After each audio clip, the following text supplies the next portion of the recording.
Part 2, The Homecoming, Book 16, Father and Son. In Books 13 through 15, King Alcinous and his friends send Odysseus on his way home. Odysseus sleeps while the rowers bring him to Ithaca. When he awakens, he fails to recognize his homeland until Athena appears and tells him that he is indeed home. She disguises him as an old man so that he can surprise the suitors, and then urges him to visit his faithful swineherd, Eumaeus. The swineherd welcomes the disguised Odysseus and tells him about what has been happening in Odysseus's home. Athena goes to Telemachus and tells him to return home. She warns him of the suitors' plot to kill him and advises him to stay with the swineherd for a night. Telemachus does as she bids. But there were two men in the mountain hut, Odysseus and the swineherd.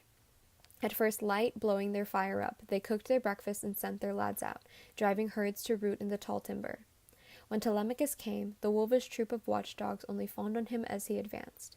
Odysseus heard them go, and heard the light crunch of a man's footfall, at which he turned quickly to say, "Eumaeus, here is one of your crew come back, or maybe another friend. The dogs are out there snuffling, belly down, not one has even growled. I can hear footsteps." But before he finished, his tall son stood at the door. The swineherd rose in surprise, letting a bowl and jug tumble from his fingers.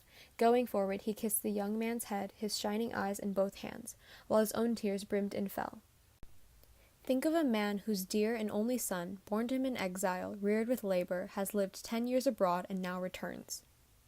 How would that man embrace his son? Just so the herdsman clapped his arms around Telemachus and covered him with kisses, for he knew the lad had got away from death. He said, "Light of my days, Telemachus, you made it back. When you took ship for Pylus, I never thought to see you here again. Come in, dear child, and let me feast my eyes. Here you are, home from distant places. How rarely, anyway, you visit us, your own men, and your own woods and pastures. Always in the town, a man would think you loved the suitors' company, those dogs." Telemachus, with his clear candor, said, "I am with you, uncle. See now, I have come because I wanted to see you first, to hear from you if mother stayed at home, or is she married off to someone, and Odysseus's bed left empty for some gloomy spider's weaving." Gently the forester replied to this, "At home indeed your mother is, poor lady, still in the women's hall, her nights and days are wearied out with grieving." Stepping back, he took the bronze-shod lance, and the young prince entered the cabin over the worn door-stone. Odysseus moved aside, yielding his couch, but from across the room Telemachus checked him. "Friend, sit down. We'll find another chair in our own hut. Here is the man to make one." The swineherd, when the quiet man sank down, built a new pile of evergreens and fleeces, a couch for the dear son of great Odysseus, then gave them trenchers of good meat, left over from the roast pork of yesterday, and heaped up willow baskets full of bread and mixed an ivy bowl of honey-hearted wine. Then he in turn sat down, facing Odysseus. Their hands went out upon the meat and drink as they fell to, ridding themselves of hunger. Telemachus sends the swineherd to let his mother know he has returned safely. Athena appears and urges Odysseus to let Telemachus know who he really is. Saying no more, she tipped her golden wand upon the man, making his cloak pure white and the knit tunic fresh around him. Lithe and young she made him, ready with the sun, his jawline clean.